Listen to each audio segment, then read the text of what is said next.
Amém? Vamos nos alimentar do pão da proposição, a palavra de Deus. Abra a sua Bíblia no Evangelho de Lucas, no capítulo 24, versículo 13. Evangelho de Lucas, capítulo 24, versículo 13. Amém? Evangelho de Lucas, capítulo 24, versículo 13. Amém? Quantos amam a palavra de Deus? Vamos ler a palavra do Eterno.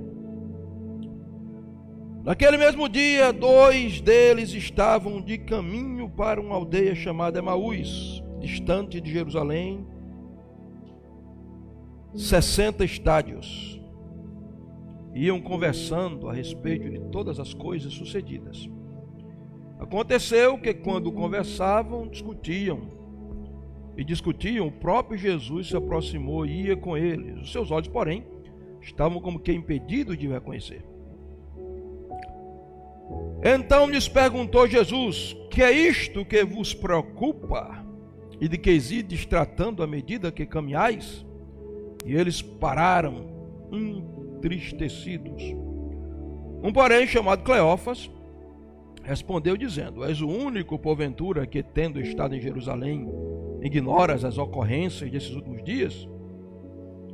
Ele lhes perguntou: quais? E explicaram o que aconteceu a Jesus, o Nazareno, que era varão profeta, poderoso em obras e palavras, diante de Deus e de todo o povo. E como os principais sacerdotes e as nossas autoridades o entregaram para ser condenado à morte e o crucificaram. Ora, nós esperávamos que fosse ele quem havia de redimir a Israel. Mas depois de tudo isto, é já este o terceiro dia desde que tais coisas sucederam.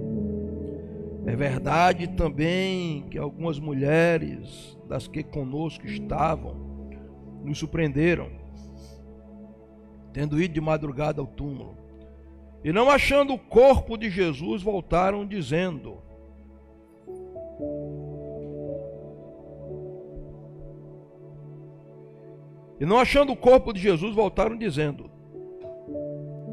terem tido uma visão de anjos, os quais afirmaram que vive. De fato, alguns dos nossos foram aos sepulcros e verificaram a exatidão do que disseram as mulheres, mas não viram.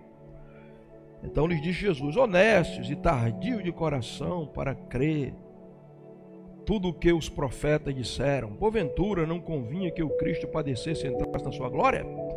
E começando por Moisés, discorrendo por todos os profetas, expunha-lhes o que a seu respeito constava em todas as Escrituras.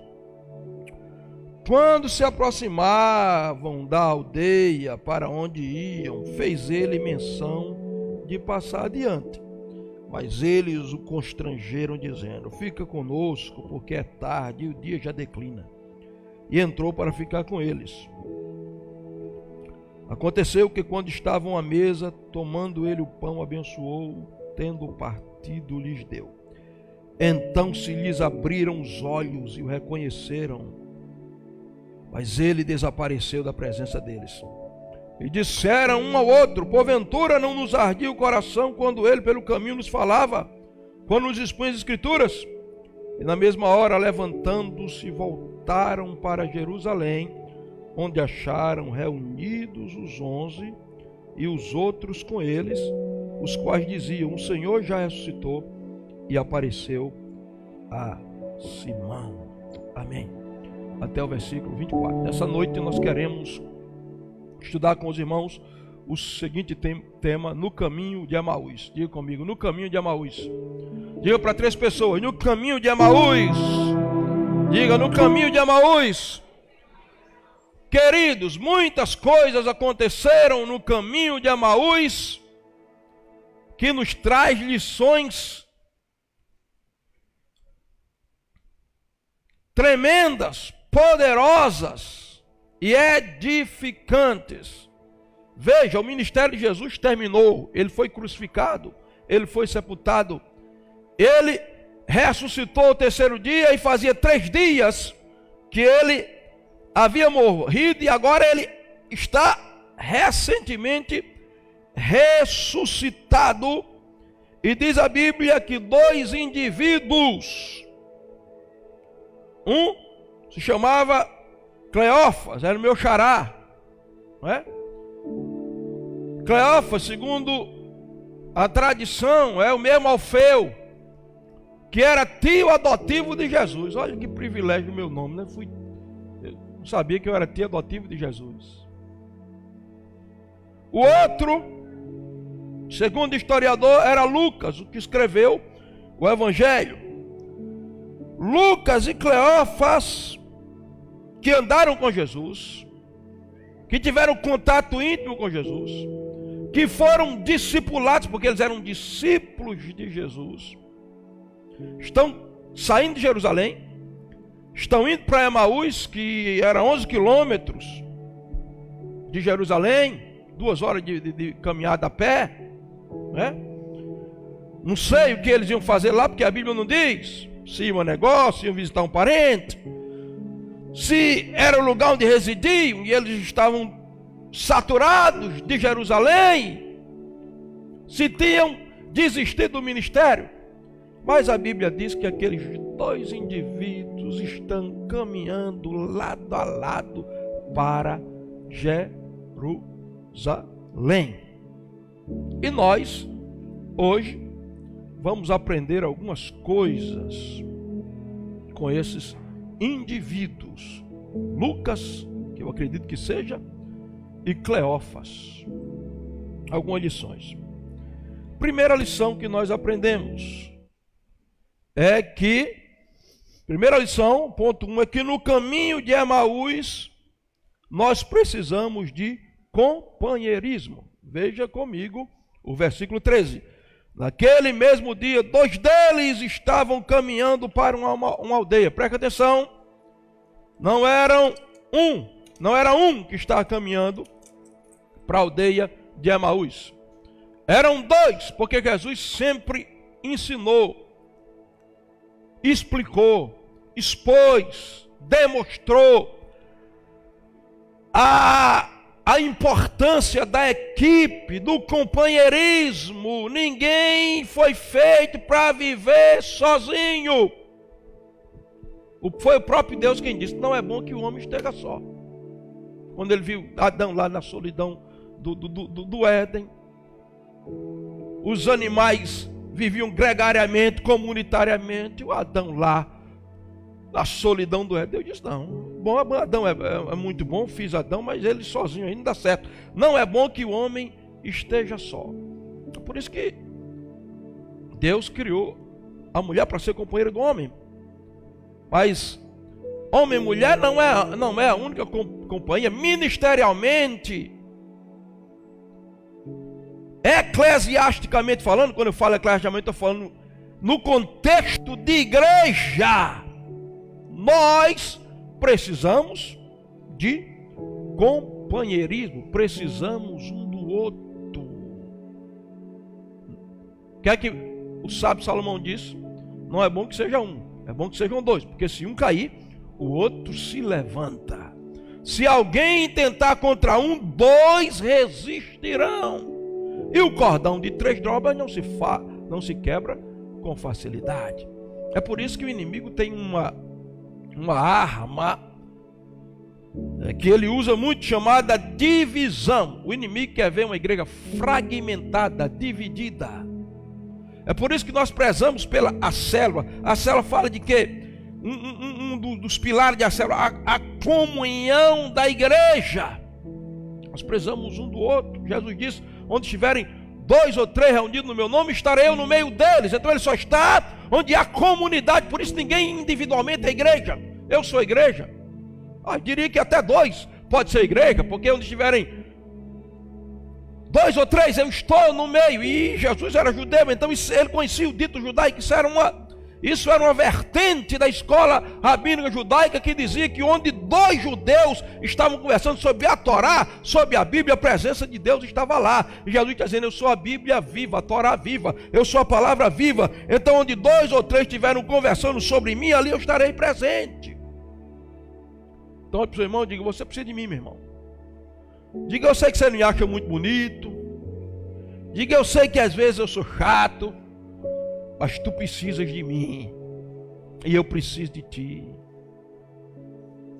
As coisas só acontecem em equipe. O sucesso depende da equipe. Então, no caminho de Emaús, a primeira coisa que você precisa entender é que você precisa de companheirismo. Vem cá, Renato, pastor Renato e pastor Jerônimo. Vamos viver a pregação e fazer o povo viver também. Vem os dois aqui.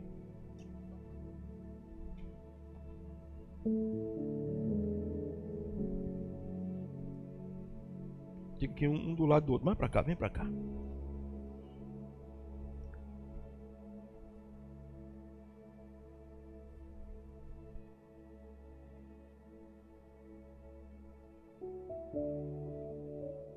Aleluia. Caminho de Emaús. Uma estrada de 11 quilômetros. 2 horas de viagem. Cleófas e Lucas, lá vai os dois caminhando, um do lado do outro. Enquanto caminham, eles dialogam, conversam um com o outro. Eles caminham e conversam, vão caminhando aí, vão caminhando. 11 quilômetros também, 2 horas, viu? Eu vou pregar aqui 2 horas, vocês caminhando. Caminho de Emaús. Escute, no caminho de Emaús, Cleófas precisa de Lucas, e Lucas precisa de Cleófas. Porque Cleófas sozinho no caminho de Emaús, ele está fragilizado.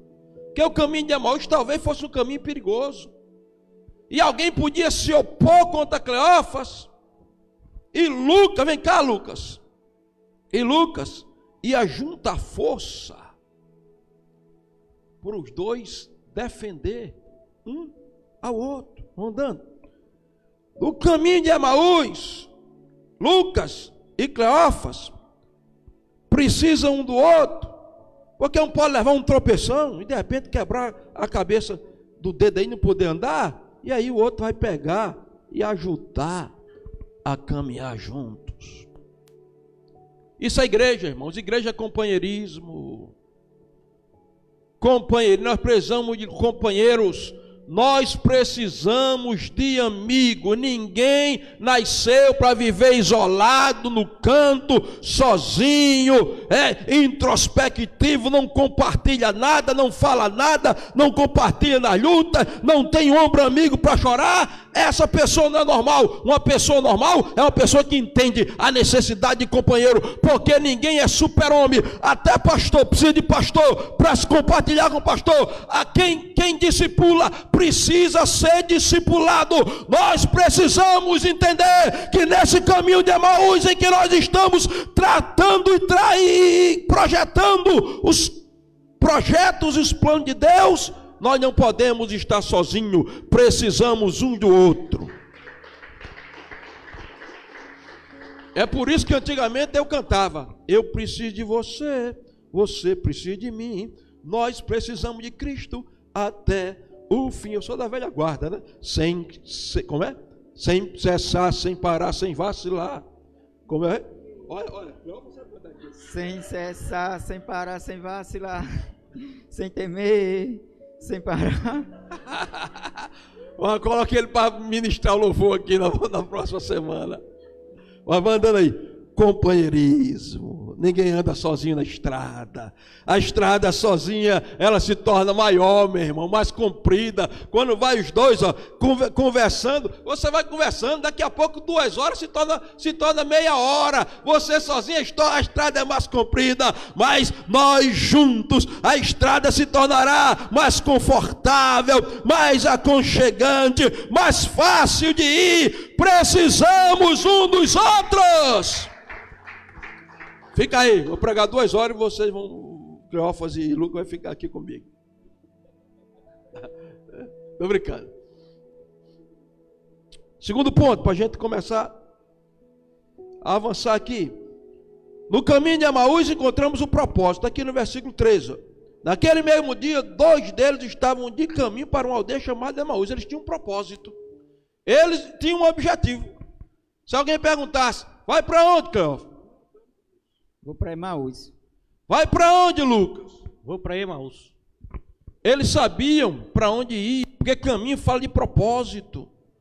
Tem gente que é crente, que diz, não sabe de onde veio, de quem é e nem para onde vai. Eu digo, meu Deus, está perdido.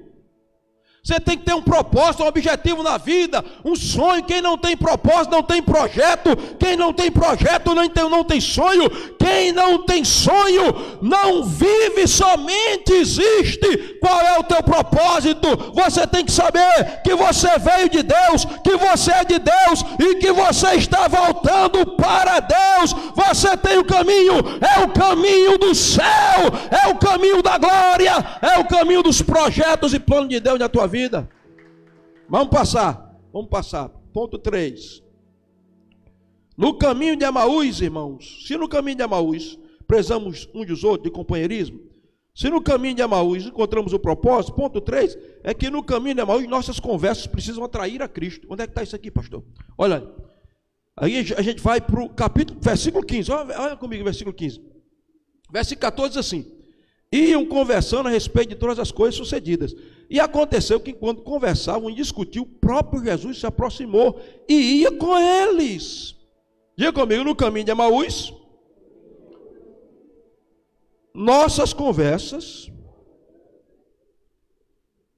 precisam atrair a Cristo. Olha, tá aqui, Cleófas e Lucas. Eles iam conversando. Olha o que o texto diz, veja comigo. E aconteceu que enquanto conversavam e discutiam, né, o próprio Jesus se aproximou deles, mas no versículo 14 diz, e iam conversando a respeito de todas as coisas sucedidas. Que coisa? Olha os dois, olha a conversa. Vamos dar. Lucas, rapaz. Mas Jesus era um homem poderoso. Jesus era um homem poderoso. Rapaz, eu acho que ele era o Messias. Rapaz, eu acho que ele era o Messias. Cleófas. Só podia ser. Eu tenho minhas dúvidas. Mas milagre como aquele. Rapaz, você viu a ressurreição de Lázaro? Eu vi. Foi espetacular. Agora andar sobre as águas. Foi demais. Eu gostei da ousadia de Pedro. Eles iam andando e eles iam conversando sobre Cristo, sobre o Calvário, sobre a morte. A conversa deles iam sobre... Agora diz, olha, veja só, enquanto eles vão conversando, a Bíblia diz que enquanto eles vão conversando sobre isso, olha aqui, Cleófas e Lucas vão conversando, a Bíblia diz, o próprio Jesus, vem aqui você, o próprio Jesus se aproxima dele, e agora não são mais dois, agora são três, e o 3 é mais importante, e o 3 vai trazer revelação, e o 3 é poderoso, e o 3 é o companheiro que não pode faltar, e o terceiro é o do meio da fornalha, é o que morreu na cruz do meio, é o que ressuscitou e apareceu vivo no meio da igreja, é o que disse, onde estiverem 2 ou 3 reunidos no meu nome, aí estarei eu no meio deles. O terceiro está no nosso meio essa noite. Quem entende isso glorifica, exalta. Pronto, chegou o quarto. Tá certo, meu amigo. Esse é o anjo. Escute, eles iam conversando e a conversa atraiu Jesus. Irmãos, a tua conversa tem atraído Jesus? Tem? A tua conversa tem atraído Jesus? Ou tem afastado Jesus? A sua conversa precisa atrair a Cristo. Agora, imagina Cleófas e Lucas conversando. Lucas, rapaz, aquele Pedro, aquele é um negador. Negou Jesus, rapaz. Eu não tinha negado, não. Agora é Lucas. Eu também não. E João, rapaz? Aquilo era um bajuladinho de Jesus. Negócio de se inclinar no peito de Jesus, de se encostar. Ele está pensando que ele é quem? É melhor do que a gente? Eu também acho. Eu também acho, Lucas. Olha, uma conversa dessa, tu acha que atraiu Jesus? Jesus, olha, Vai vocês conversando aí, essas conversas. Jesus vai chegando. Quando Jesus escuta, não, isso aí não tem lugar para mim não. Ei, irmãos, quando você senta com seu irmão, qual é a conversa que você está tendo com ele? Você está glorificando a Deus pela vida dele? Você está orando por ele? Você está sendo instrumento de Deus para edificar teu irmão? Ou a tua conversa é para falar que o cabelo do teu irmão não era para ser assado, mas agora não, é assim? Ou a conversa que tu tens é para depreciar para o teu irmão? É para condenar teu irmão? É para julgar o teu irmão? As tuas conversas são murmurações, reclamações, são conversas erosivas, conversas ácidas, ou são conversas doces, ou se conversa sobre a Bíblia, sobre a palavra, sobre a pregação, sobre como foi o culto, sobre a volta de Jesus, sobre a glória de Deus na igreja, sobre o avivamento no caminho de Emaús. As nossas conversas precisam atrair a Jesus. Aplauda Jesus e glorifique o nome dele. Cleófas, você me faz um favor? Amarra o meu cadastro aqui.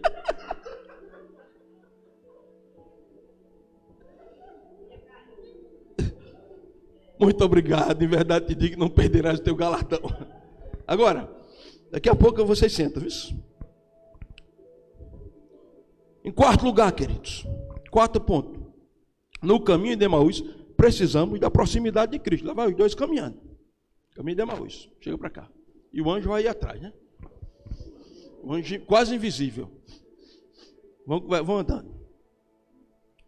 Quando eles estão conversando, a Bíblia diz que Jesus se aproxima. Irmãos, eu sei que nós precisamos um do outro, de companheirismo. Eu sei que nós precisamos ajudar um ao outro. Tudo isso é bom. Nós precisamos orar uns pelos outros. Tudo isso é bom. Vão andando. Nós precisamos entender uns dos outros. Tudo isso é bom. Agora, tudo isso é bom, sabe por quê? Porque Jesus está presente. Porque se Jesus não se aproxima, se não tem proximidade de Jesus, se Jesus não está próximo de nós, não tem razão de estarmos aqui, de sermos crentes, porque nós podemos ter dinheiro, nós podemos ter bens, nós podemos ter casa, nós podemos ter mansão, nós podemos ter fama, mas se nós não tivermos a presença de Jesus, se Ele não estiver próximo de nós, meus queridos, nós não temos nada, o nosso caminho é sem sentido, sem propósito, sem objetivo e sem destino, porque finalmente nós ganhamos tudo e perdemos tudo também, porque a presença de Jesus, a proximidade dele é o que é independente, fundamental, indispensável na nossa vida. Pode faltar tudo nessa caminhada, mas não pode faltar a presença dele. Ele tem que estar próximo de nós. Senta um pouquinho, depois vocês vêm de novo.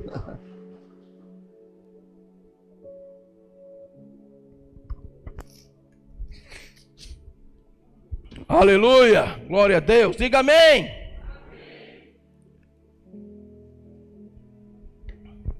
Presta atenção.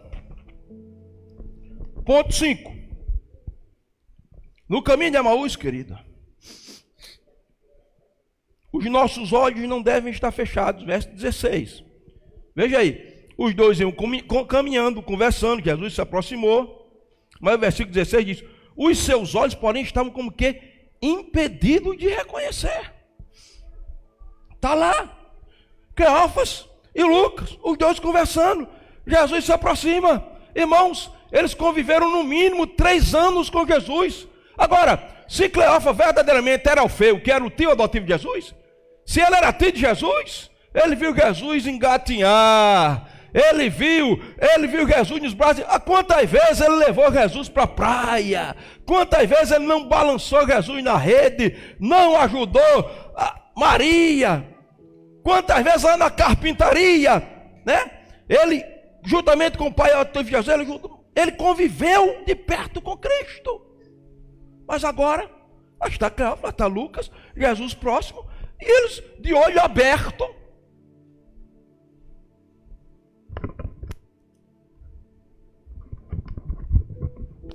De olho aberto, fisicamente, olhando para Jesus, sem reconhecer, sem ver. E aí, há algumas especulações, não vou entrar nesse detalhe teológico, né? O Marco vai dizer que Jesus apareceu de outra forma, mas Lucas é incisivo. Lucas diz assim, ó, veja, no versículo 16, os seus olhos, porém, estavam como que impedidos de o reconhecer. Não estavam impedidos, mas como que? Os olhos deles físicos estavam abertos, mas espirituais estavam fechados. Não reconheceram o mestre. Por quê, pastor? Porque eles estavam focados no problema. Eles tinham perdido a presença física do mestre. O mestre que eles andaram com ele e foram discipulados por ele tinha morrido. Eles estavam desesperados. Eles entraram numa crise existencial, crise de identidade própria, crise de que se ele realmente seria o Messias ou não, crise de que ele seria o que ia redimir Israel ou não. E eu quero dizer uma coisa, não importa se Jesus apareceu de outra forma, o que aconteceu fisicamente, o que eu quero te dizer uma coisa, é que muitas vezes o problema, a luta, a crise fecha os nossos olhos. Jesus está bem pertinho, andando do nosso lado, conversando conosco, e nós estamos dizendo, Jesus, chega, nos ajuda, onde é que tu estás? Ele está aí, ao teu lado, nesse caminho de Emaús. Não permita que sua visão espiritual se feche, não perca a visão de Cristo, a visão espiritual.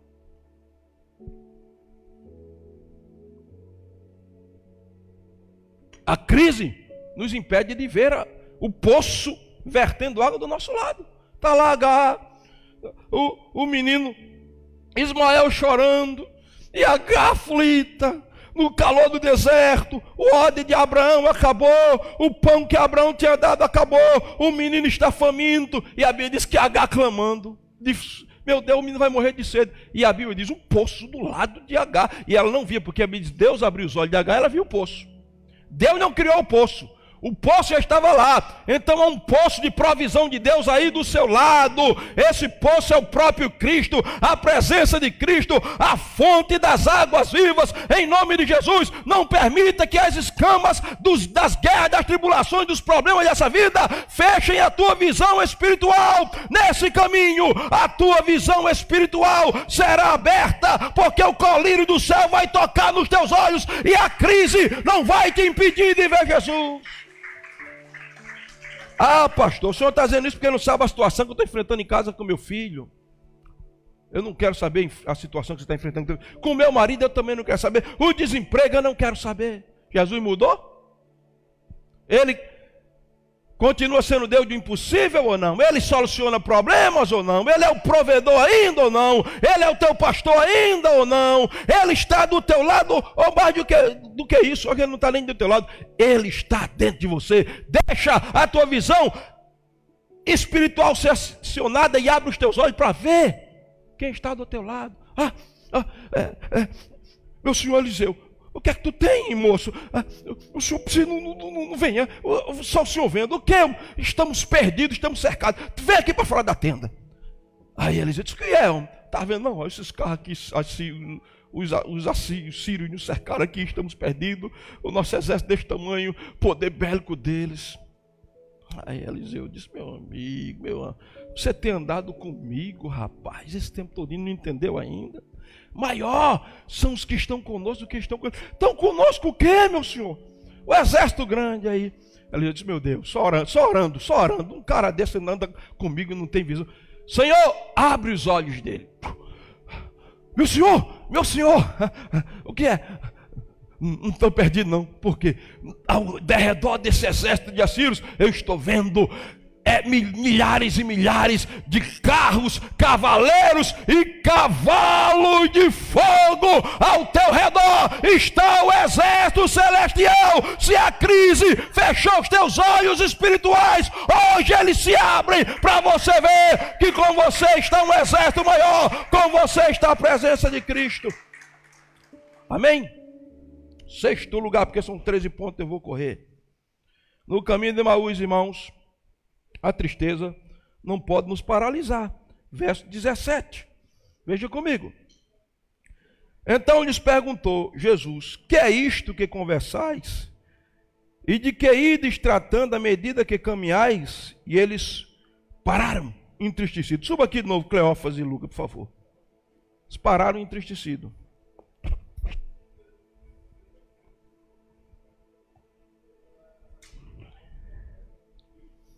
Hein? João? Olha lá, e Cleófas e Lucas andando e conversando, e Jesus se aproxima deles, e eles vão andando e conversando, e eles não, pode vir anjo pode, não tem problema não. E eles não estão percebendo Jesus, por causa dos problemas, e aí Jesus começa a conversar, vem andando, e Jesus começa a conversar com eles, irmãos, e o passo deles era até um passo até mais acelerado do que esse, que eles queriam chegar logo, eram 11 quilômetros, né? E Jesus está acompanhando o passo dele, mas quando se fala da situação que eles pensam no problema, aí eles ficam paralisados. A Bíblia diz que eles pararam entristecidos. Eu conheço muita gente que correu na velocidade do Espírito, correu mais do que Tio Cício, e correu mais do que Filipe, que correu atrás do carro do eunuco.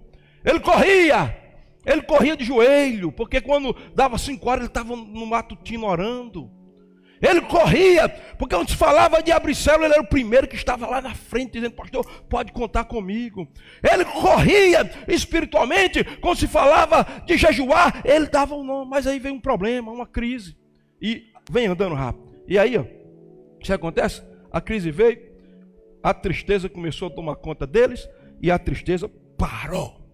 A tristeza tem o poder de paralisar muita gente. Que a tristeza não mexe só com o psicológico e emocional do indivíduo, não. Ele mexe, se o indivíduo deixar, mexe com o espiritual. E aí ele para no caminho. E quando para, fica paralisado.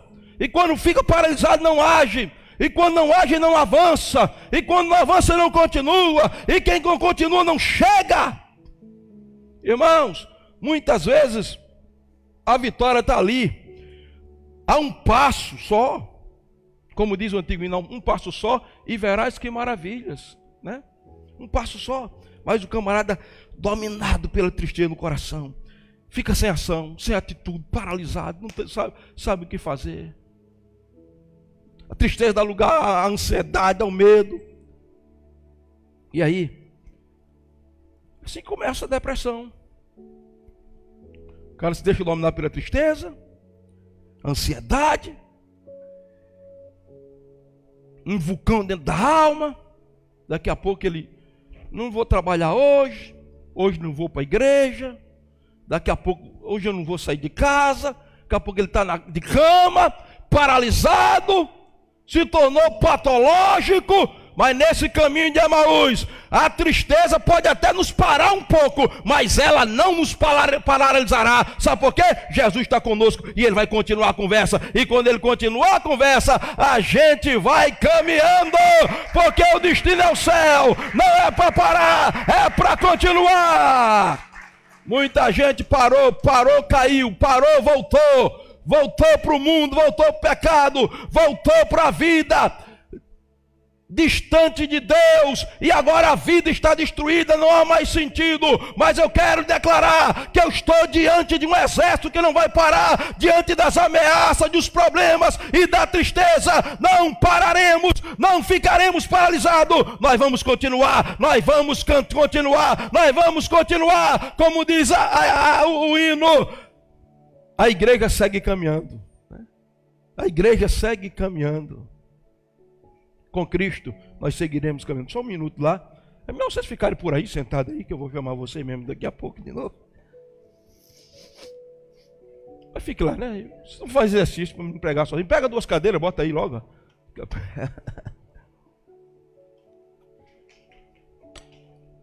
Eu não tenho culpa, é o texto que me leva a ilustrar. Escute. Ponto 7. No caminho de Emaús, as palavras precisam ser acompanhadas de obra. Onde é que está escrito isso, pastor? Verso 19. E eles estavam conversando com Jesus, né? Lá, E o verso 19 diz: então lhes perguntou, quais? É porque eles perguntaram. Jesus chegou, vocês estão conversando sobre o quê? Disse, não, as últimas coisas ocorridas em Jerusalém. Aí Jesus, que sabia de tudo, mas queria ver o que estava no coração deles, Jesus pergunta, quais? E eles explicam o que aconteceu com Jesus Nazareno. O Nazareno vem de Netzer, a profecia de Isaías 11, o rebento, o renovo, aquele que nasce como raiz de uma terra seca, como rebento, mas se torna a grande árvore no qual Israel vai estar enxertado, né? E aí ele diz que era varão poderoso, profeta, poderoso em obras e em palavras diante de Deus, diante do povo. Escuta aqui, eles reconheceram 3 coisas em Jesus. Primeiro, que Jesus tinha palavra, mas que Jesus tinha obra. Porque tem gente que tem muita obra, Renato, pastor Renato, pastor Jerônimo, tem muita obra, mas não tem palavra. E às vezes a palavra dele acaba com as obras dele. Porque ele faz, mas faz de cara feia, faz reclamando, faz vociferando, faz agredindo com palavras. E tem outros que só tem palavra e não faz nada, né? Você já conheceu aquela pessoa que disse, olha, quando eu ganhar, eu vou botar tapete de ouro na cidade, todo mundo vai andar voando, cada um vai ter o seu jatinho. Aí 4 anos depois, aí você escuta aquela canta, é a cidade buracada, né? Vocês já ouviram? Porque tem palavra, mas só palavras, e só palavras, e palavras, não significa nada. Mas Jesus é aquele que tinha palavras e tinha obras. Ele dizia e fazia, ele fazia e dizia. Você que é cristão, você tem que se parecer com Jesus. Então seja um homem ou mulher de palavras, mas seja homem ou mulher de obras, e que tuas palavras não destruam as tuas obras, e nem as tuas obras aniquilem as tuas palavras. Tem gente que prega muito bonito, pastor Renato, pastor Jerônimo, impressiona, uma linguagem polida, politicamente correta, mas quando você vai conviver com um indivíduo no púlpito, ele é uma coisa, na vida pessoal, a vida dele desfaz a pregação dele. Mas eu conheço pessoas que não sabem subir no altar para pregar, mas a vida dele é uma pregação. E como dizia Billy Graham, nós somos a Bíblia que o mundo lê. Billy Graham dizia, de cada 100 pessoas descrentes, 99 não lerão a Bíblia. De cada 100 pessoas, uma lerá a Bíblia, descrente. 99 lerão a sua vida e a minha vida. O pastor Del me conta a história de um rapaz que faleceu, né, morreu de um acidente novo. E o pastor Del disse que chegou no trabalho dele e disse, vem cá, você é o pastor desse rapaz? Sou. Olha, eu vou dizer uma coisa para você, se existe anjo, esse rapaz é um anjo. Porque nós fazemos de tudo aqui para tirar o sério dele. A gente pega aqui o celular, mostra foto de mulher, né, foto pornográfica aqui, ele fecha os olhos. Esse rapaz não é da terra não, mesmo. O senhor é o pastor dele? Esse rapaz, e o pastor Del nunca viu alguém tão delicado, alguém tão cheio de Deus, né?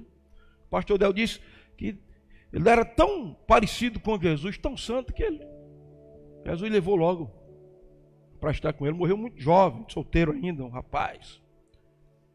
Palavras e obras. Olha para o teu irmão e diga, como é que estão as tuas palavras, hein? E as tuas obras. Mas vamos lá, que tem chão. Caminho de Emaús é 11 quilômetros, 2 horas de caminhada. A gente chega lá, a gente chega no final hoje, lá do caminho de Emaús. Ponto 8, irmãos. No caminho de Emaús a esperança não pode morrer. Está aqui, verso 21. Ora, nós esperávamos que fosse ele que havia de redimir Israel. Mas depois de tudo isso, é já o 3º dia desde que estas coisas sucederam. Lá vai Cleófas e Lucas conversando os dois, e Jesus se aproxima, vai conversando. Ele diz, rapaz, Jesus poderoso em obras e palavras. Agora tem uma coisa, nós esperávamos, se esperava, não espera mais. Nós esperávamos que fosse ele que redimisse Israel. Agora, Jesus viveu 33 anos e meio. Cleófas conheceu Jesus de pequeno. Quando descobriu que ele era o Messias, que ele entendeu que ele era o Messias, meu sobrinho adotivo é o Messias. E aí eles passaram 3 anos e meio com Jesus. Agora, 3 dias depois que Jesus morreu, a esperança dos homens foi embora. A esperança deles morreu. Nós esperávamos. Tem gente que estava esperando que Deus fosse realizar o sonho dele, cumprir aquela promessa, mas passou 15 dias que Jesus não cumpriu e ele foi embora. Sabe por quê? A expectativa dele é muito fraca, porque a expectativa dele é baseada nele próprio, no seu egocentrismo, no seu egoísmo. Mas aquele que é dominado pela esperança celestial, ele é como o salmista. O salmista está no charco de lodo lá, morrendo no charco de lodo. Aí Deus disse: salmista, pode deixar, eu vou tirar você aí. Aí passa um dia e Deus não tira. Passa 2 dias, um mês. E o salmista, sai daí, faz alguma coisa. Clama aí pro Dagom, pro outro Deus. Não, porque não vou esperar com paciência. Mas faz um mês, está nesse charco aí. Não, mas eu vou esperar com paciência. Aí depois da experiência ele escreve o Salmo 40. Aí diz: esperei com paciência no Senhor, e ele se inclinou para mim, ouviu o meu clamor, estendeu a mão, me tirou do charco de lodo, pôs os meus pés sobre uma rocha, um novo cântico em minha boca, e agora muitos ouvirão e virão o que Deus fez por mim, porque eu vou louvar a Ele no santuário. É quem não deixa a esperança morrer por causa do trajeto, por causa do tamanho da caminhada, por causa da distância da caminhada, que vai ter a experiência de ter a esperança viva, vai ver a resposta de Deus e vai ter testemunho para contar para outros e vai dizer: meu irmão, espere mais um pouco, porque eu também passei por essa luta, por essa crise, mas Ele me ouviu, porque eu esperei. Não deixa a tua esperança morrer, meu irmão, espera em Deus. Um aplauso. Ponto 9. No caminho de Emaús, as evidências devem ser suficientes. Versos 23 e 24. E não achando o corpo de Jesus, voltaram dizendo terem tido uma visão de anjos, os quais afirmaram que ele vive. De fato, alguns de nossos foram aos sepulcros e verificaram a exatidão do que disseram as mulheres, mas não o viram. Olha a evidência. Eles estão lá conversando, dizendo: ó, senhor, o senhor que é um viajante aqui, o senhor não sabe desses fatos, o senhor só pode não ser daqui, de Jerusalém. A gente pensava que era o Messias, e tem uma coisa: uma mulher foi lá, Maria Madalena e outras, e viram que a pedra tinha sido removida. E dizem elas, né? Porque mulheres sempre foram desacreditadas, e foi Jesus que levantou o status da mulher, que colocou a mulher na posição que ela deve ser colocada. E na cultura judaica, mulher não tinha valor nenhum, era um objeto do homem, né? Os rabinos diziam que preferiam um cavalo, né, bem forjado, bem vigoroso, forte, cavalo de batalha, tinha mais valor do que uma mulher. Uma das orações do rabino é que, graças a Deus, que não nasceu samaritano nem mulher. Então a mulher não tinha valor. E dentro dessa cultura, eles disseram: não, as mulheres foram lá, disseram que viram anjos. Mas as mulheres foram mulheres que conviveram com ele, discípulos de Jesus, que viram.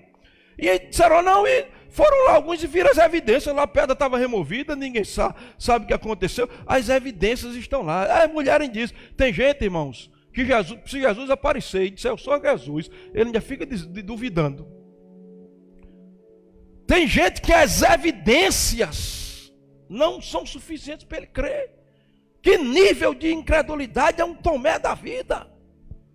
Tem gente que está te achando, por exemplo, que nós estamos vivendo nesse período, depois de uma pandemia dessa, no nível de degradação moral que nós estamos vivendo.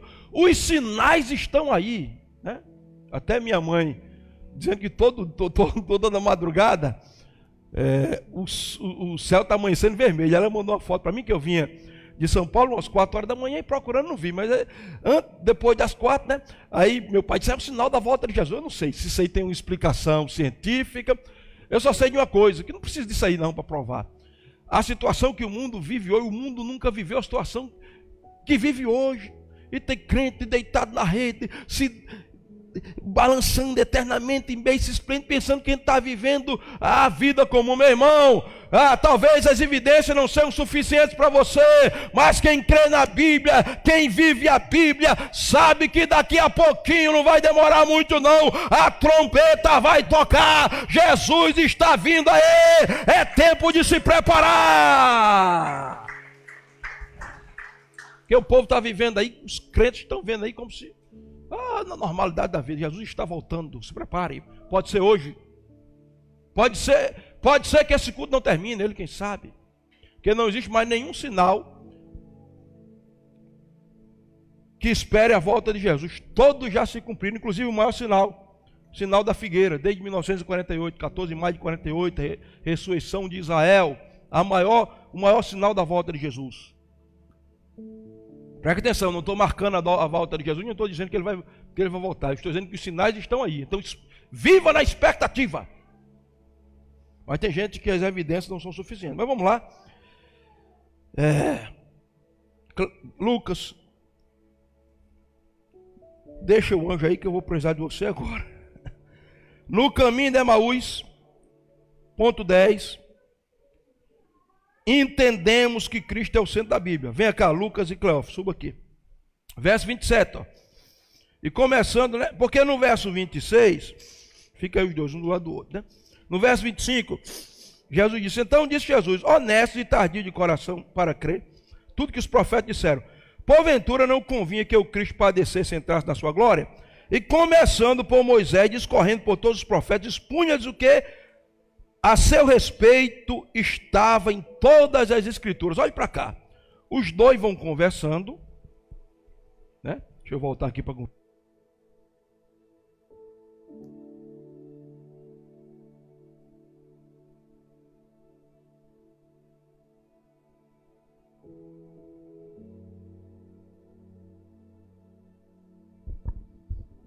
Os dois vão conversando com Jesus.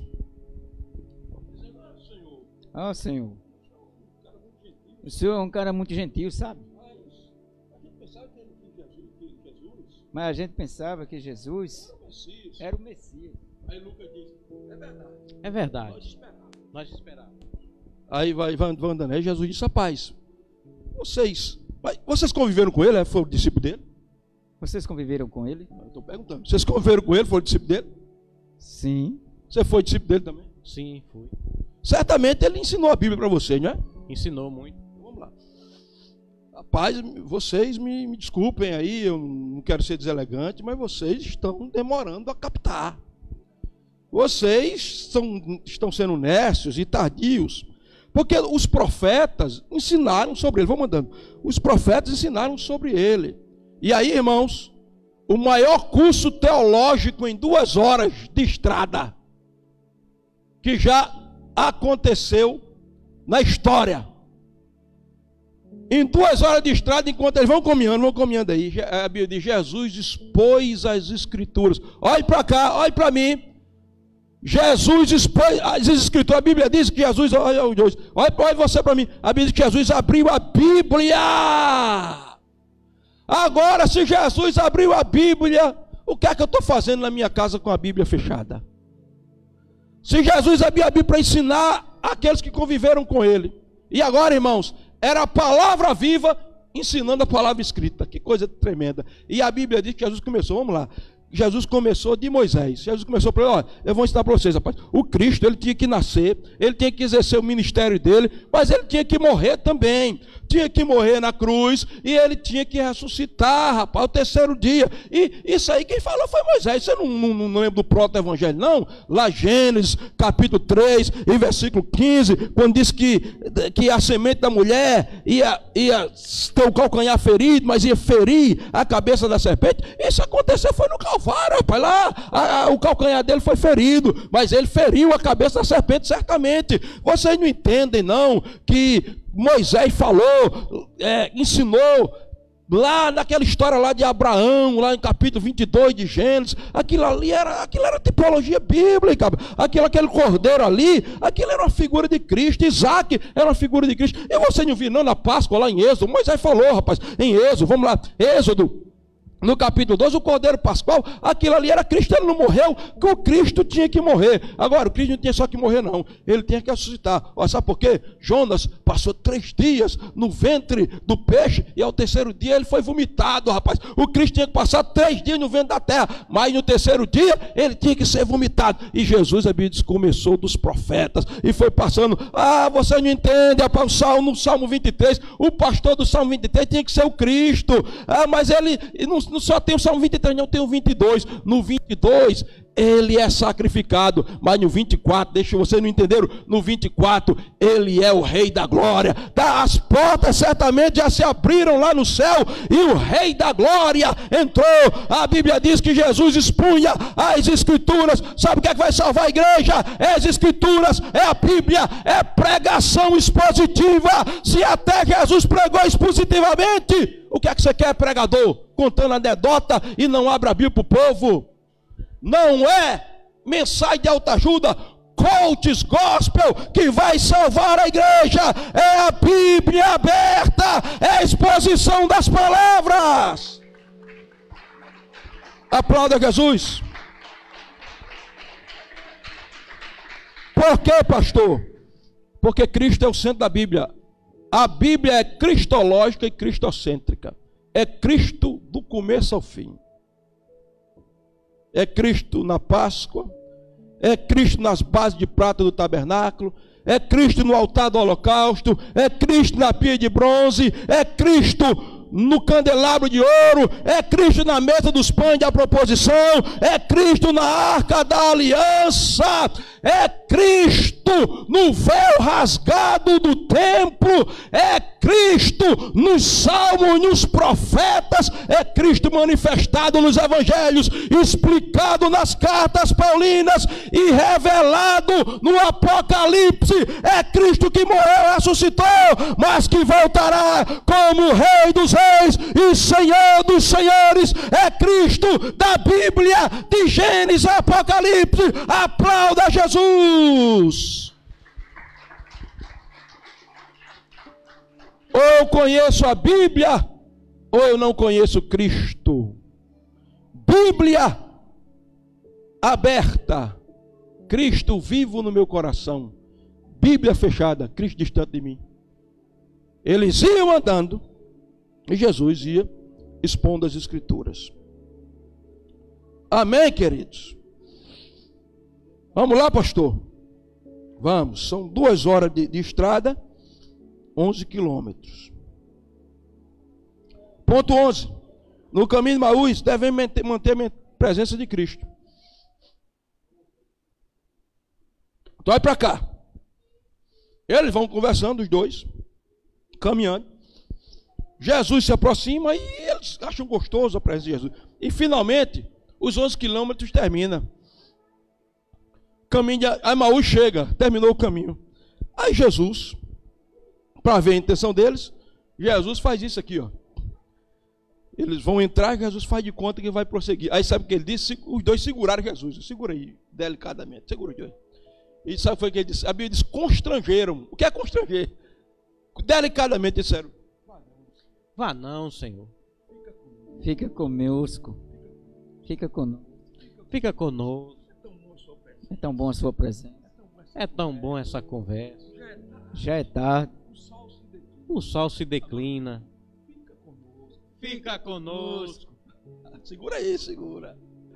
Irmãos, não deixe Jesus ir, não.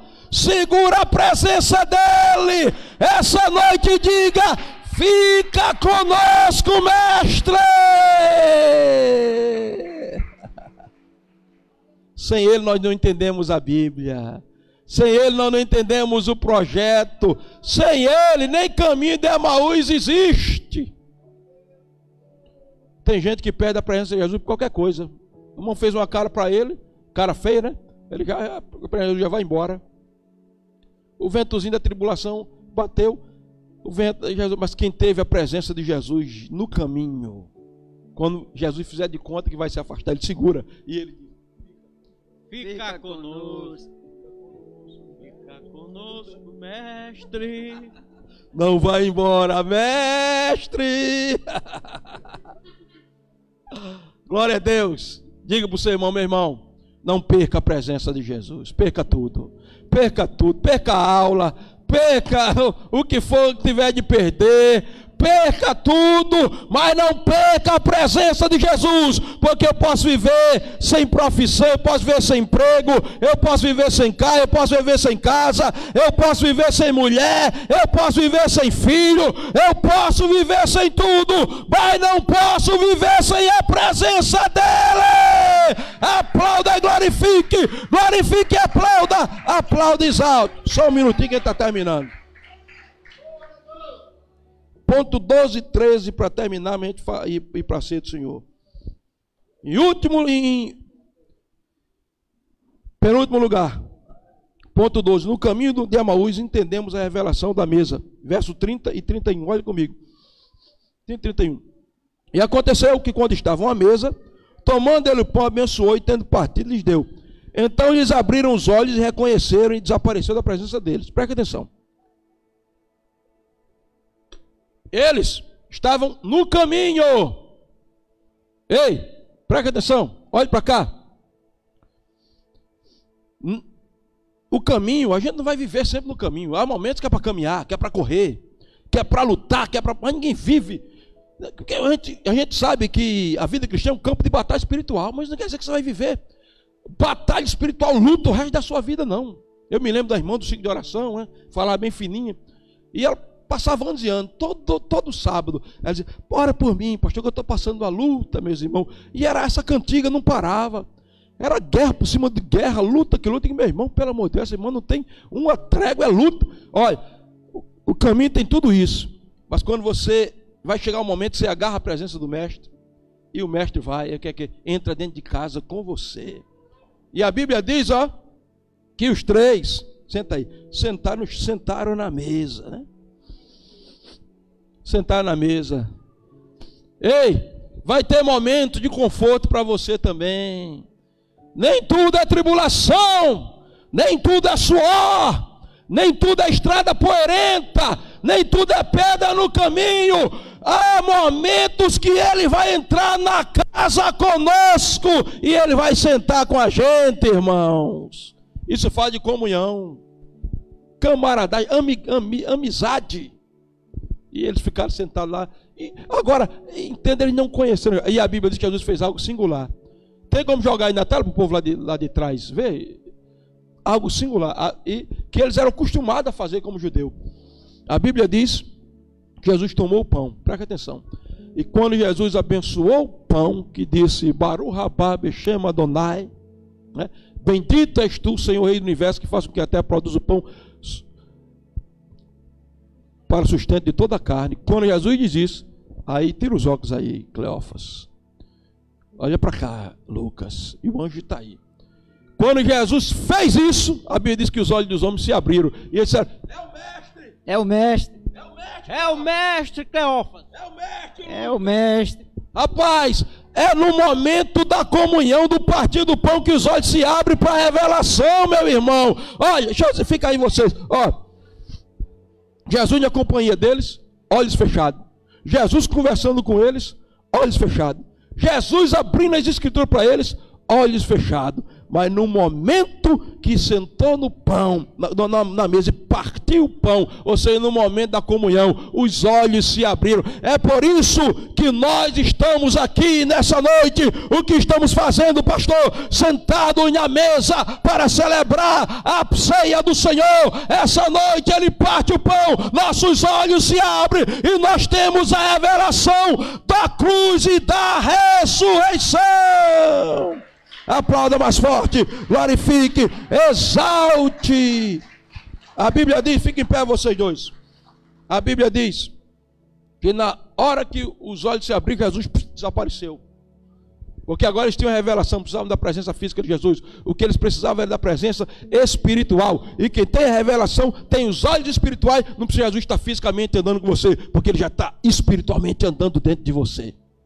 E aí, vamos para o último ponto para a gente terminar. E no caminho de Emaús, queridos, a palavra nos faz arder o coração. Verso 32. Disseram um ao outro, porventura não nos ardia o coração quando pelo caminho nos falava? e nos expunha as Escrituras. Então veja, quando Jesus desaparece, olha um para o outro e diz: Lucas, Cleófas, você sentiu o que eu senti? o que você sentiu? O meu coração ardia no caminho quando ele abria. O meu também estava pegando fogo quando ele expunha as Escrituras. Escuta, deixa eu te dizer uma coisa: fogo de verdade que faz arder o coração não é esse pentecostalismo de fachada que tem remefly, reteté, que tem camacé, que tem tudo, mas não tem palavra. E quando tem palavra é um pão burulento, amassado, frio, um pão dormido. Não, o que faz arder o coração é a exposição das Escrituras, é a palavra chamuscada do fogo do Espírito. Está ardendo o teu coração aí hoje, irmão? Está ardendo o teu coração aí hoje, irmão? Se o teu coração está ardendo, é a palavra, é a palavra, é a palavra. No caminho de Emaús, quando a palavra é exposta, muito obrigado, e aí eles voltam, a Bíblia diz, quando terminou isso aqui, né? Porque no caminho de Emaús, quando a palavra é exposta, o coração arde. Olha para o seu irmão, não existe culto frio. Diga, não existe culto frio. Diga, não existe culto frio. Mesmo que o ar-condicionado estiver frio. Diga, o culto não é frio. Agora, diga, existe crente frio. Por quê, pastor? Porque não tem palavra ardendo no coração. Alguém? Deixa eu contar isso aqui para liberar vocês. Estou terminando de verdade.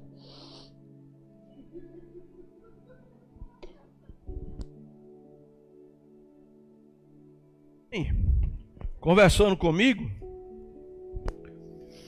e acusando todo mundo do culto da igreja. E eu, muito delicado, muito educado, o indivíduo dizia: não, porque o louvor não presta, porque fulano de tal não sabe ministrar, porque agora vai ministrar, sabe que é do homem, tal, conversando. Aí eu disse: rapaz, deixa eu dizer uma coisa para você. Primeiro, o louvor não é para você. Quem vai dizer se o louvor está bom ou não, não importa se o cara está desafinado não, está louvando para ele. Disse: não, mas não sei o que, mas tal. Eu digo: meu amigo, não existe isso. Deixa eu dizer uma coisa. Eu já presenciei de cultos em que o louvor era desentoado. Parecia que a gente estava no cemitério, mesmo numa igreja. Não existia, parece que não tinha presença de Deus, mas eu estava chorando no meio daquele culto, ardendo o meu coração, cheio da presença de Deus, porque não importa, meu querido, o ambiente geográfico ou o lugar onde você está, o que importa é a tua conexão espiritual, porque se o teu coração está cheio da palavra de Deus, o fogo está aí dentro de você, ardendo. Pode ter um iceberg ao seu redor, mas dentro de você está ardendo. E eu disse, para ser sincero para você, eu já participei de culto que parecia que estava estourando tudo, o céu ia descer, mas eu estava lá frio, porque o problema estava comigo, não estava com culto. Então olhe para o seu irmão e diga: no caminho de Emaús, olhe para ele, no caminho de Emaús, a palavra não pode deixar de arder no seu coração. Aí a Bíblia diz que o anjo, Cleófas e Lucas, sabe o que eles disseram? Vamos voltar para Jerusalém. Já basta de Emaús. Nós estamos agora, Cleófas e Lucas, voltando para Jerusalém, o lugar da cruz e da ressurreição. É por isso que o grito do Espírito Santo para essa igreja é: sai de Roma, volta para Jerusalém, volta para o lugar dos Marcos, volta para o lugar da igreja apostólica, volta para o lugar onde a cruz é o centro e o Cristo ressuscitado brada, dizendo que está vivo. Fique de pé, glorifique a Deus, exalte, aplauda, glorifique o nome de Jesus.